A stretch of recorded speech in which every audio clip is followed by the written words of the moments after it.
English translation, Ninth Contact, Friday, 21st March 1975, 1618 HRs.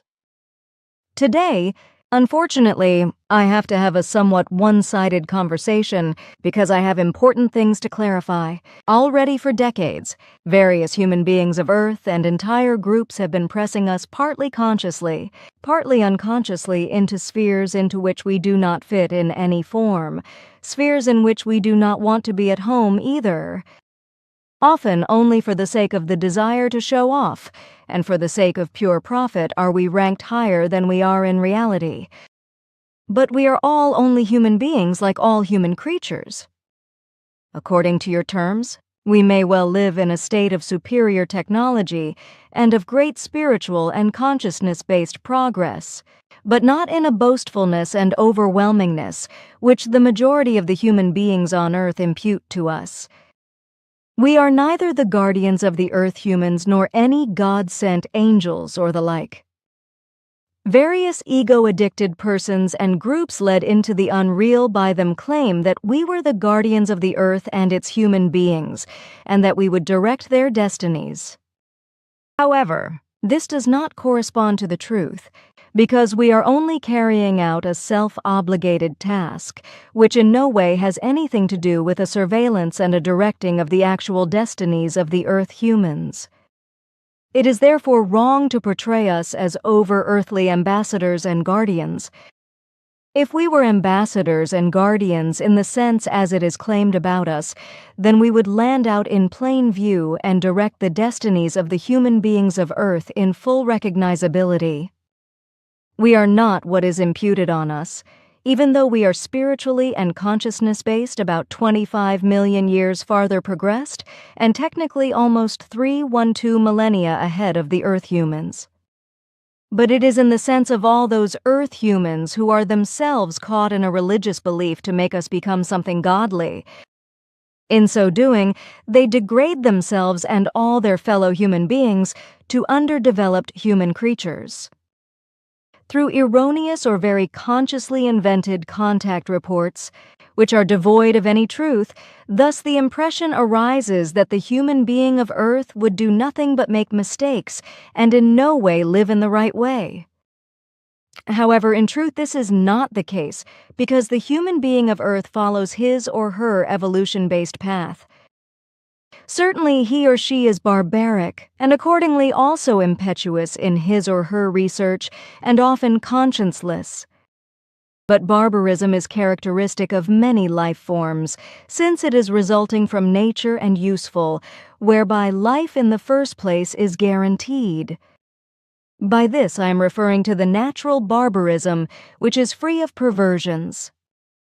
This is also the case with much higher developed races than those of the Earth humans, and it settles no earlier than with higher consciousness-based relative absolute fulfillment when the necessary cognitions have become characteristic of the human being. However, it is in no way appropriate that the human being of Earth is only defamed and degraded to the perversion of evil. He or she is descendant of wild forebears and has to follow the path of his or her development. But this path leads through much hardship, misery, and toil to cognition and knowledge. However, this in turn requires the hardness of a certain barbarism, without which no urge and striving ahead for the new could be called upon. Not until there is a certain barbarity can research and development take place, because in it resides the necessary firmness to ignore certain binding things that would prevent the progress. Namely, for example, strict belief delusions that hinder the progress in every respect or even blight it. So, logically, human creatures are only able to carry out fruitful research if they to a large extent turn off religious belief delusions and search for the truths where these are really hidden. This does not affect the esteem for the life, or even the esteem for the creation itself. Quite the contrary. The esteem for the creation and for the life is all the more fueled by the conscious and responsibility-bearing research and its cognitions. The Earth human may recognize that this is really so by the fact that no life could be freed from illness if in the early beginnings low animal life would not be previously destroyed experimentally, because this is necessary to analyze and produce the germs and antidotes. But destroying life for research purposes requires a barbarism. But also all kinds of evolution require the barbarism, because only this produces the necessary firmness. Thus, a human being who is under strong belief delusions of any kind is never able to bring about a determining life-building development, because he or she thinks and acts too one-sidedly and too humanely, wherethrough he or she, however, likewise perverts one-sidedly. The great danger lies in the fact that scientists of the chemistry, medicine, and physics, etc., often take advantage of the might of their skills and knowledge for self-benefiting purposes and beat their less developed conspecifics into enslavement and exploitation. This is to be prevented, however, equally their achievements in technical regard, if these serve only the destruction. It is not acceptable that they thereby raise themselves to gods, and that they thereby commit the same mistakes as already our forebears did. We want to try to prevent this through certain influences, but we also want to show certain ways and let certain cognitions mature in the Earth human. And when we secretly interfere in certain things and concerns based on impulses, then it is only for the reason to prevent the Earth human from making the same mistakes as they did occur harmfully to our ancestors. You have talked about this once before. Do you want to continue telling me the history of humankind today? Sure, I want that. Then may I first still ask you a single question that is of concern to various of my friends and acquaintances? Sure. This is about your beamship, or rather about your beamships, which I have been able to photograph at various occasions. It is incomprehensible to my friends and acquaintances that only I of all people saw them and was also able to photograph them. That question is very easy to answer. The gift of observation of the human beings of Earth is very bad and superficial. They very often regard our beamships as some kind of earthly airplanes, etc., wherethrough they hardly pay attention to them more than a short fraction of a second. They are quite simply not used to a very precise observing and considering. But on the other hand, it is the case that we mostly protect our beamships against any sight, so that the human beings are unable to observe us. It is a breeze for us to, just according to our wishes, protect our ships within a radius of 500 millilars completely or partially, laterally, from above or below by means of a distortion screen against sight. Therefore, when I allowed you to photograph my ship from one side, it was shielded from further view on all other sides by the distortion screens so that no uninitiated persons were able to see it. I want to prove this to you and your friends. Hence, in this respect, I give you again the permission to take 3 more photos of my beamship, for which you have to bring your friends along. Arrange for a new film which you will put in the camera under their supervision.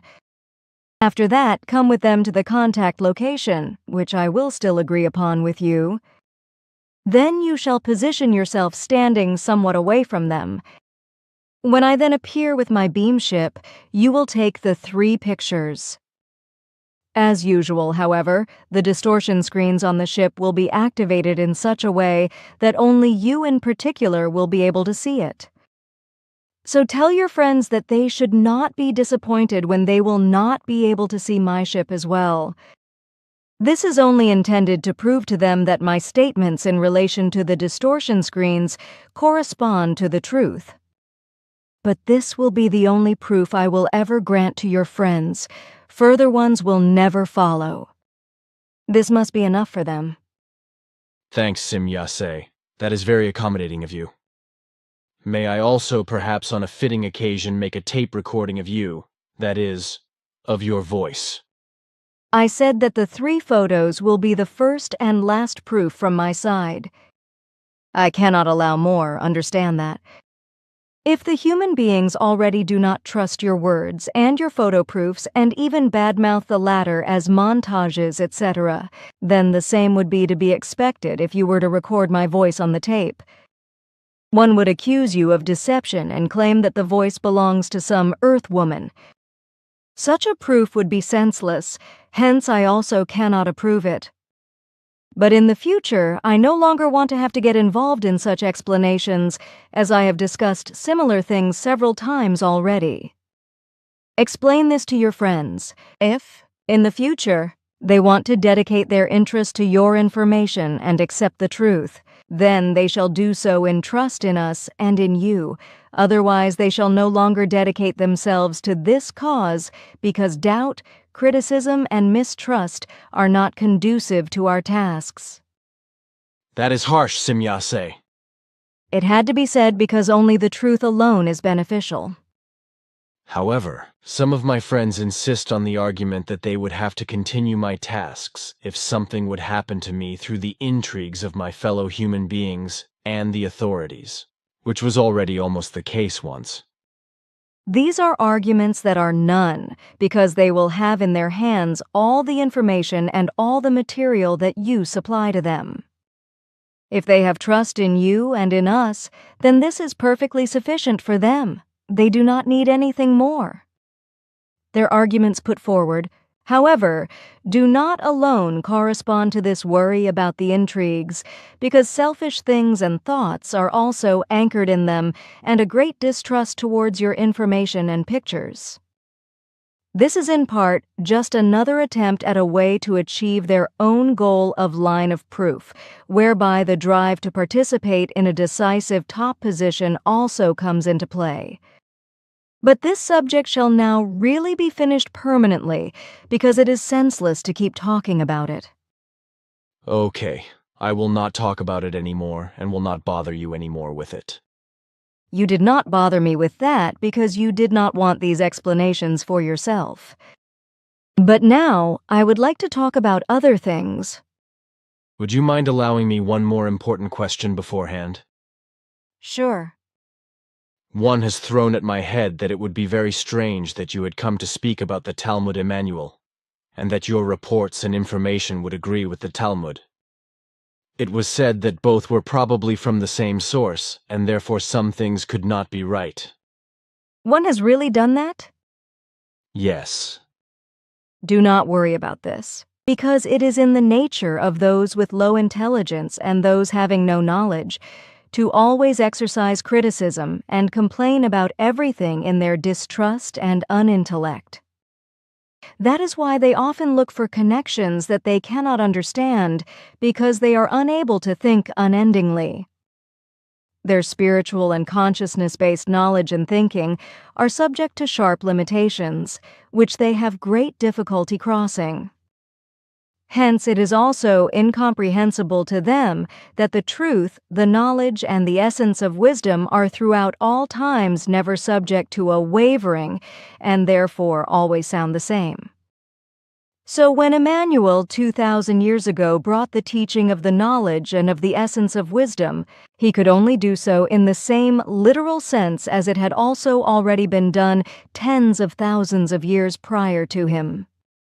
And when I speak at the present time about the teaching of the knowledge and the essence of wisdom, then in turn I am only able to do this in the same literal sense as Emmanuel, and all the teachers before him had already taught this. So if my words sound equally directed with those of Emmanuel, then the logical recognition is to be drawn that nothing has been changed of the teaching. The truth always remains the same for all times. Hence it always sounds identical even throughout millions of years, despite being told in other words. The sense remains the same. I am very sorry if this is not understood by your friends and if they therefore express criticism. However, it must be recommended to them that they train their intellect and practice in the logic, because only by doing so are they able to master and use their consciousness and its powers. Through criticism, they inhibit the further consciousness-based development, as long as this criticism is illogical. It will not be easy to make this clear to them because, as I have already explained to you once before, they are still very far behind you in the spiritual and consciousness-based evolution and are not able to follow the teaching. They are still too caught up in their religions for them to be able to recognize and accept the truth. They still live under the irrational assumption that truth, knowledge, and belief would be religion, and that one could also call it religion. They believe that some distinct or undefined form of religion would be good and bring help to the life forms. They do not understand that a religion enslaves a creature and makes it dependent on something that stands above it, giving commands or instructions. A religion always necessitates this, wherethrough the respective life form is no longer master of itself, but submits and enslaves itself to something that is supposed to stand mightily above it. Hence, there is not a single form of religion in the entire universe that is good, and that is not simply an irrational and strange ideology. The fact that I brought up the Talmud Emmanuel is only logical. Even considering that your friends are partly still very much strangers to the spiritual knowledge and consciousness knowledge and their use, I do not understand why this question could be posed. The answer to it is indeed so logical that it can with certainty be answered by an older child. The Talmud Emmanuel represents the only writing that was actually written during Emmanuel's lifetime, and that is the only one that contains the teaching of the truth, the knowledge, the essence of wisdom, and the spirit unfalsified.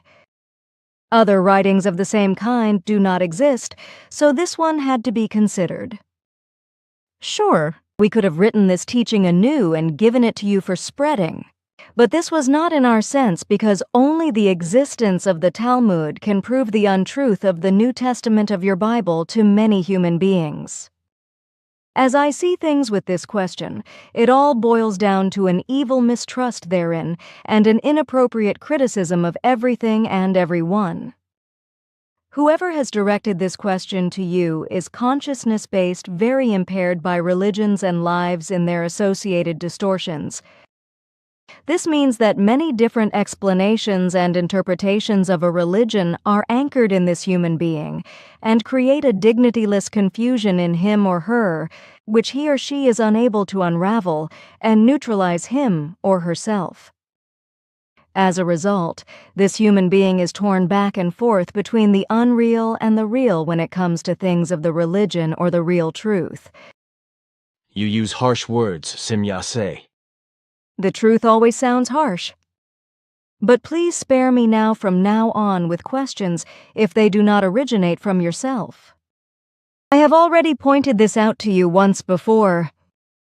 As of today, I will not answer any more questions if they are not fundamentally from you. I have no necessity to constantly answer questions which have already no longer been a secret to you for a long time. Moreover, it is not my task to foster the formation of knowledge of the Earth humans or simply of your friends in the way that I submit to answering their illogical questions. What I have to explain is within my and our discretion, but not that of your friends or fellow human beings. If that were not the case, and if this were possible despite the swinging wave barrier preventing it, then we would be able to make ourselves recognized by the public at large, something in which we, however, really have no interest.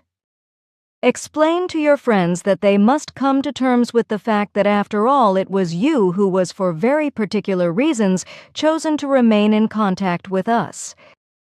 This time I am saying this once and for all, and I will not accept further discussions about it anymore.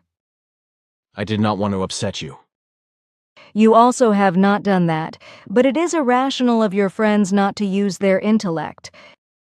Their unjustified distrust and their criticism are nothing but harmful to our cause.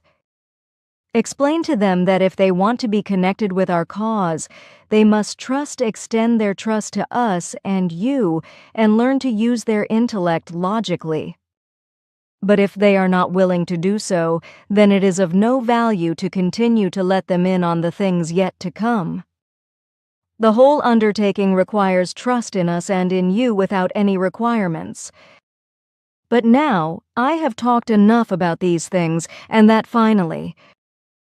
At our fifth contact, I finished the history of humankind at the time when 50,000 years ago, according to earthly calendar, our homeworlds found freedom and peace.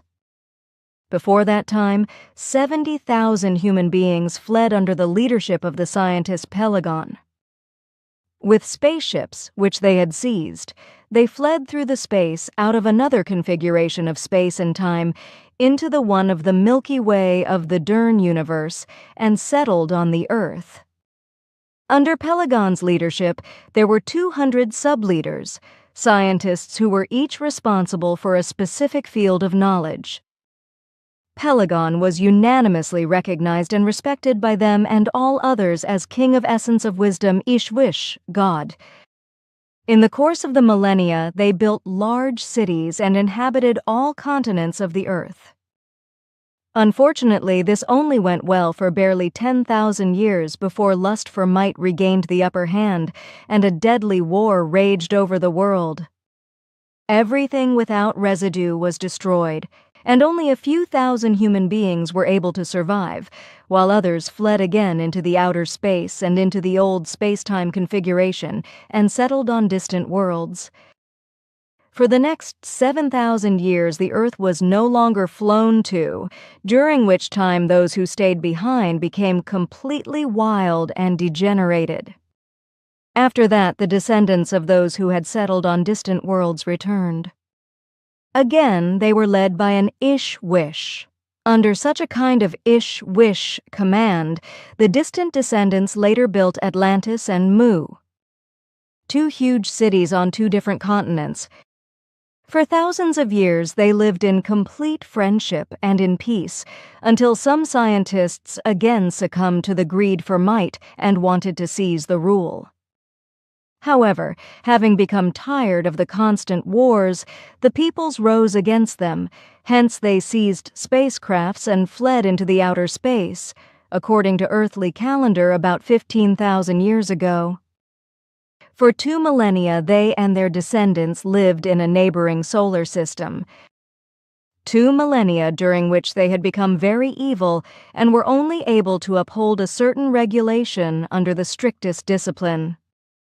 Through mutations and researches, they achieved a very long lifespan, which amounted to more than 3,000 years. Obsessed with imperiousness, they left their world about 13,500 Earth years ago and came back to the Earth. Their supreme leader was the scientist Aras, who was also called the Barbarian. As already Ishwish Pelagon nearly 190,000 years ago, he also had 200 leaders or sub-leaders who were each responsible for a specific field of knowledge. They settled in 2 parts in the far north and in today's America, Florida, whereby they constantly forged ahead to Atlantis and Mu in order to invade them with war. And only a few millennia after their renewed requisitioning of the Earth, they succeeded in completely destroying Mu and Atlantis. Few survivors went into servitude, while great scientists were able to flee and returned to the original homeworlds in the Pleiades. But thousands of years before that point in time, the new intruders spread across the earth, and Ishwish Aras ruled with a firm and bloody hand. But also his sub-leaders usurped all kinds of things and made themselves more and more independent. Within only 3 decades, they acted largely at their own discretion. Even though they feared the punishments of the Ishwish Aras, they pushed very far away from them the codex of preserving their own race pure under all circumstances and not allowing it to fall prey to mutations. Forbidden and secretly, they went out and captured Earth-created life forms, but so also turned wild or mutated beings, which were very distant descendants of former human beings from the outer space. The female creatures, beautiful in their wildness, were tamed and copulated with or fertilized with genetical manipulation by the leaders who called themselves celestial sons. Case by case, depending on their own races, they thus created mutated creatures, completely new life forms that were of dwarfish stature, very gigantic or similar to animal forms. Semjasa, the supreme leader of all sub-leaders, copulated with an EVA, a female creature who, according to his understanding, was still preserved as the most human-like and also quite beautiful one. The descendant of this act was of male gender and a human being in good form. Semjasa called him Adam, which is tantamount to human being of earth. Another copulation of the same kind brought forth a female creature, and in later years Semjasa determined that these two Adams had to mate together. In the meantime, however, many other creatures of the same kind were conceived, who banded together into large groups and tribes. From them today's humankind developed, which was already at its beginning according to its races distributed to the most different continents. Ishwish, Eris was very infuriated by this action, and where he could get hold of the fallible ones, he ordered his incorrectly acting sub-leaders to be captured and killed or banished. In the course of time, however, he changed his mentality, and he recognized a new might that he could exercise over the newly created human beings of Earth. Through newly appointed guardian angels and sub-leaders, he cast a spell over 3 humankinds. These were the forebears of those whom you now call Indians, then the inhabitants who had settled around the Black Sea, and thirdly those who roamed in the south below the Mediterranean Sea as gypsies, and were therefore called Hebrions. Through his guardian angels Ishwish Arus, let these humankinds be subjugated and a spell be cast on them. As supreme ruler over them, he let himself be worshipped and prayed to by them. In his megalomania, he let himself in relation to them be celebrated as creator and creation, and his sub-leaders as creational helpers. He enacted harsh and strict laws which without exception demanded the blood of a culprit. His son, Jehav, who took over his reign after 3,400 years, was only very little better, for he too, as proclaimed Ishwish, demanded nothing but blood and death among the 3 enslaved humankinds. It was only the later descendants of the gods who became more humane and developed in the sense of the spiritual evolution. When this was finally the case, they decided, in accordance with their change of mentality and consciousness, to leave the development of the Earth humans to their natural courses and to withdraw themselves to their original home. So the last of them left the Earth 943 years ago and returned as peaceful creatures to our Pleiades, where their own humankind had in the meantime become very highly developed. Today they live united as particularly long-lived with the normally aging, who on average reach 1,000 years of age, and so today we are one single people in peace and freedom.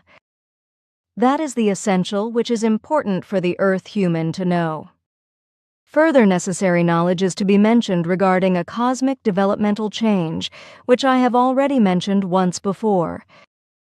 It concerns the age of Aquarius, also known as the Golden Age.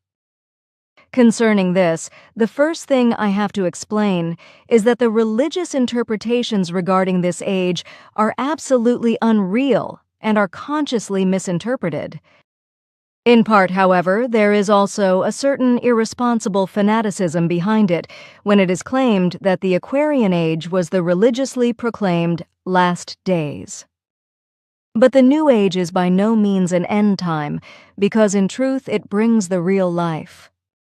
It is only this age that makes it possible to bring everything to a high estate and to develop the spirit as well as the consciousness according to providence. However, it will take many centuries after the onset of the age before it will be so. First and foremost, as usual, the scientists who are poor in religion will reap benefits and might from the new advent, while the normal people will be impaired and profoundly disadvantaged by the religion. Due to the change of ages, many of the people who hold fast to the belief in a religion fall prey to a sectarian and religious delusion.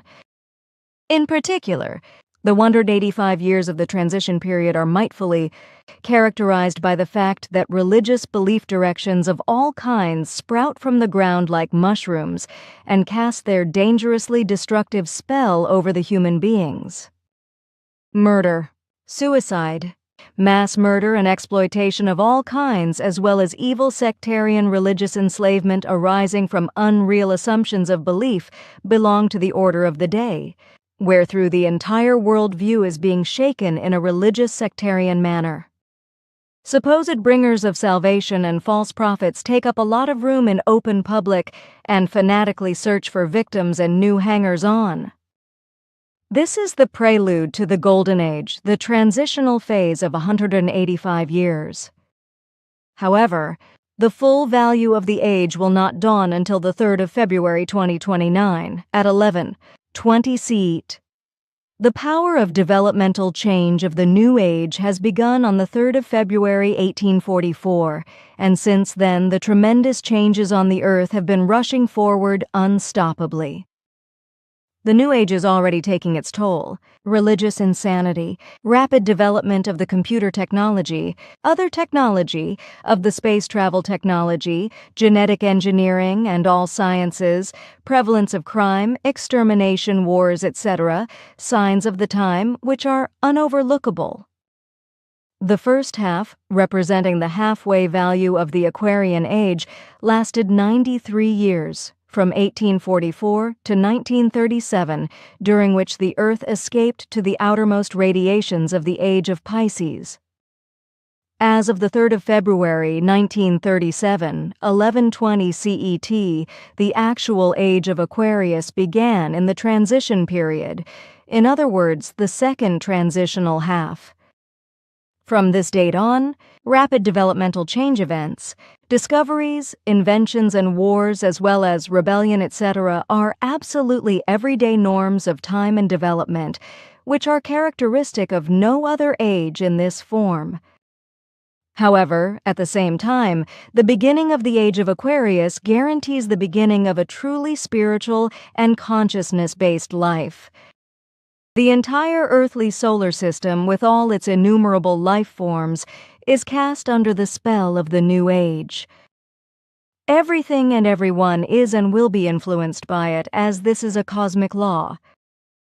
According to this law, to which all movements of all planets and all life forms in the entire universe are subject, the Earth too entered in the year 1844, in the course of the cosmic event, into a period which evolution-based renews or eliminates all hitherto existing and valid regulations, if these are not of creational nature-based character.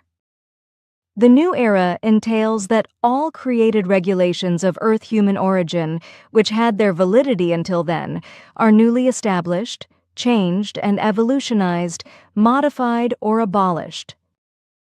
The origin of this epochal transformation lies in the radiation range of the gigantic center of the stars, which we call the central sun, around which the earthly, that is to say, the SOL system orbits and passes once in the course of 25,860 years through 12 different ages in the sense of the zodiac signs known to you.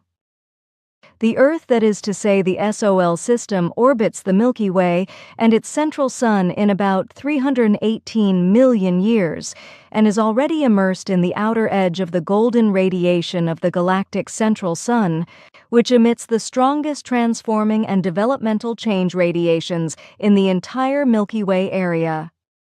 Also regarding this radiation, the Age of Aquarius is called the Golden Age, the revolutionary, the new, the greatest, the miracle age, which brings the most immense evolutions.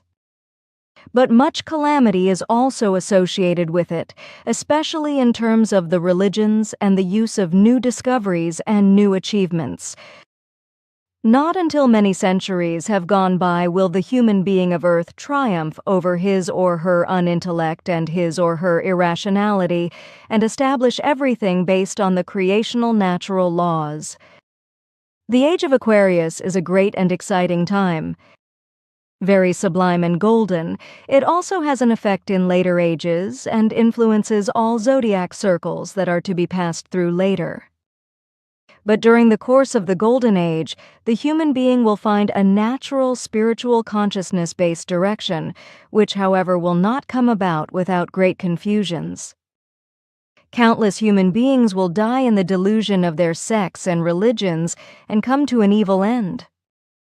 But happy will be those who have escaped the irrational teachings of the religions and sects and indulge in the truth, the knowledge, and in the essence of wisdom of the Spirit. A tremendous renewal will take place on the earth. That which is intellectual will no longer be the only decisive factor, but will be run rings around by spiritual knowledge and spiritual ability. Anything that is not highly enough developed in spiritual consciousness-based terms, for being receptive to and for in harmony with the higher spheres of the spiritual go hand in hand with it, will be erased and eliminated because it disturbingly and dangerously impairs the life in every way. All spirit-inhibiting, spirit-enslaving, consciousness-inhibiting, and consciousness-enslaving things will be destroyed after everything has passed the climaxes. First and foremost in this regard will be the religions and sects, which function as the most malicious enslavers of the consciousness and its development. The New Age brings with it that the earth is cleansed of all purely negative and purely positive might, where through a healthy neutral equalizeness can be created. The pioneers of these developmental changes are the cosmic, the creational natural, and all conditioning laws. However, also human beings who, as prophets and teachers, announce the truth of the knowledge and the spiritual and consciousness-based essence of wisdom, are pioneers of these developmental changes. But they will suffer from abuses and insults. They will be accused of lying and cheating and charlatanism when they announce the truth and reveal that religions and sects always only lead to the abyss, but never to the development of consciousness and spirit. These pioneers will be revolutionaries, heretics, and outcasts because they will fight against the irrational might of the religions and sects and announce the truth that is millions of years old. There will be many among them born in the double sign of the time, in the twin sign of Aquarius. As earthly Aquarius-borns, they are also cosmic Aquarius-borns, ones creating developmental change, renewers, revolutionaries and prophets, teachers and often masters of the new time. But the actually great ones among them are those who were born in the first year of the second cosmic halftime of transition to the Aquarian era, and in fact on the first day of the change. On the 3rd of February 1937, according to the earthly calculation of time. The time of the hours and minutes is also very determining, because the closer it is to the transition point of 1120 HRs, the more intense the age of Aquarius characteristics are formed. But there are only very few of them, and they are widely scattered throughout the world. But if they are not strongly influenced from childhood onwards by religions and sects, as well as by their environment, etc., then they are the actual pioneers and the geniuses of the new time. These instructions and revelations given here, which are very of interest and also of great importance for the human beings, you are to spread by all means. That is the wish of all of us. I know that you have already done some things to spread my messages and everything else, but unfortunately that is not enough. It would be good if you yourself would form a group that deals with these things intensively. We have unfortunately realized over the last 2 weeks that your efforts have not been as fruitful as we expected. However, this is not your fault, but ours, because we let ourselves be deceived about the honesty and love of truth of certain people whose addresses I told you. Unfortunately, they are more chained to their religions and sectarianism than we had calculated. But we did not want to penetrate into their deepest secrets, where through their religious and sectarian partiality escaped us. Hence, it has become necessary for you to open up new well springs and ways to be able to spread the truth. It is easy for you to say, but what should I do? I am an unknown in this field in the public eye and have no connections. I really do not know how I might reach the general public. Believe me that all those who are searching for the truth and who also recognize the value of your transmissions will not be blind and deaf.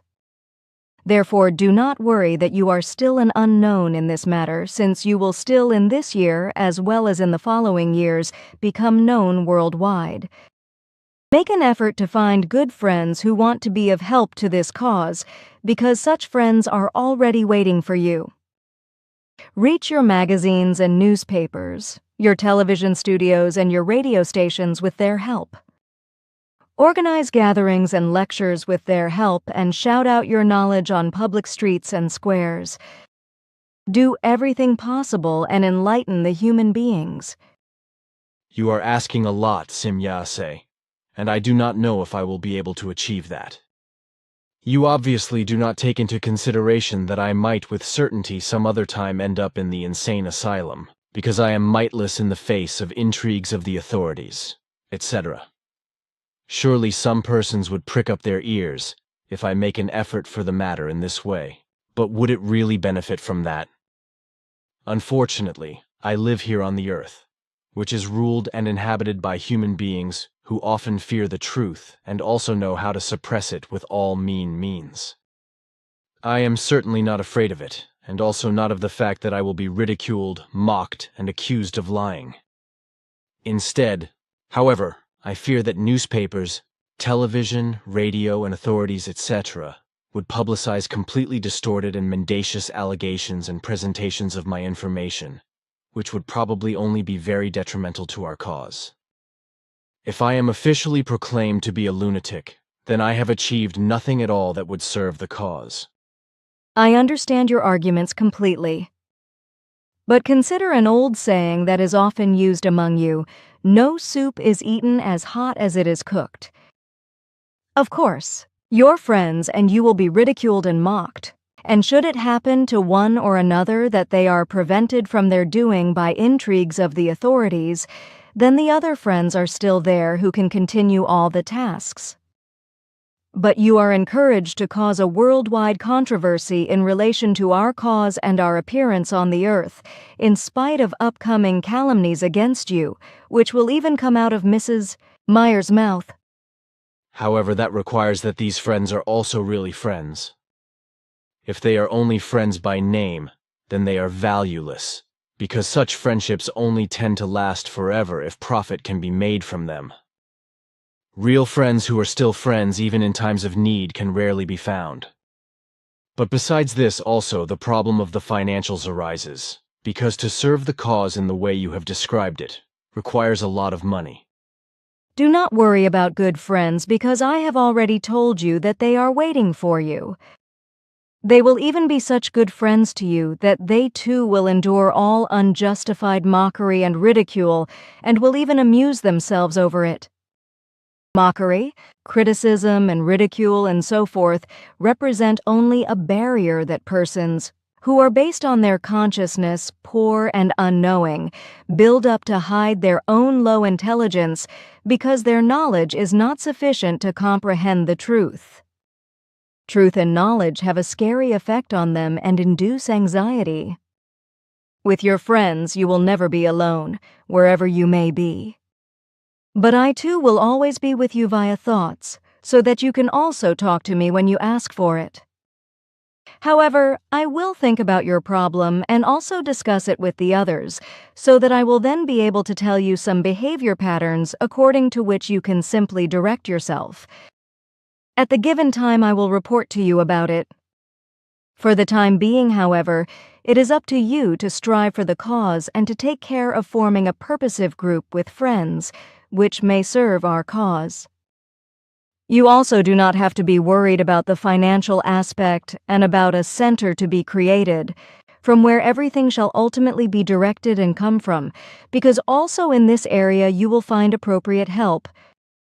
Do not worry, Everything will take its course as has been calculated and predetermined.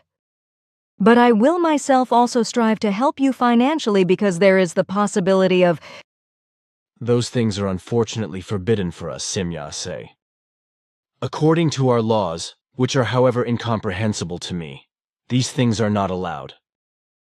They are stained as deception, swindle, and charlatanry, etc. I did not know that, and it is incomprehensible to me that this can be forbidden. But if that is really the case, then I have another possibility. It is known to me that the human beings of Earth like to wear jewelry. You might sell such things to your fellow human beings.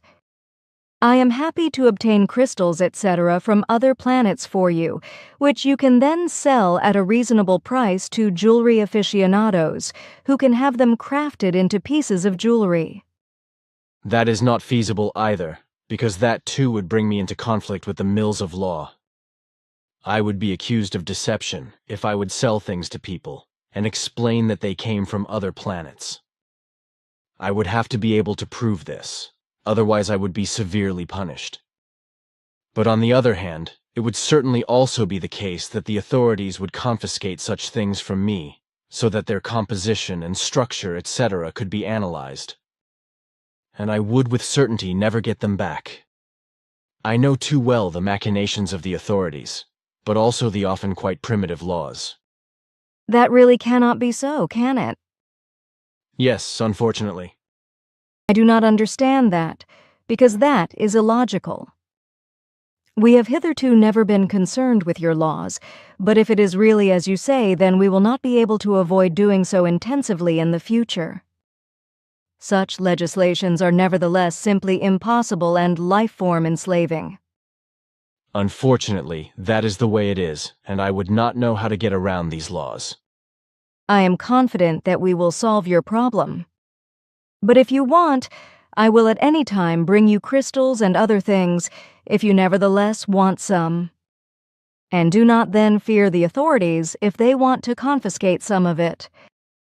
Since even if they were to analyze around with it for centuries, they would not be able to make any other observations than with the same things that you also have on the Earth. The atomic buildup, structures, etc. are of equal value for every single thing in the entire universe. Gold remains gold, and it has the same properties all over the universe. Whether it comes from the Pleiades or from the Earth, there is no difference that can be observed. Thus also crystals remain ordinary crystals, without analyzable differences, whether they are from the Earth or from any other planet whatsoever. The nature works according to a universally valid law, which guarantees an equal creation of all things. This lies in the logic of the creation, wherethrough all development of material is guaranteed. That is assuaging, and I will consider it. Maybe I will find a way myself.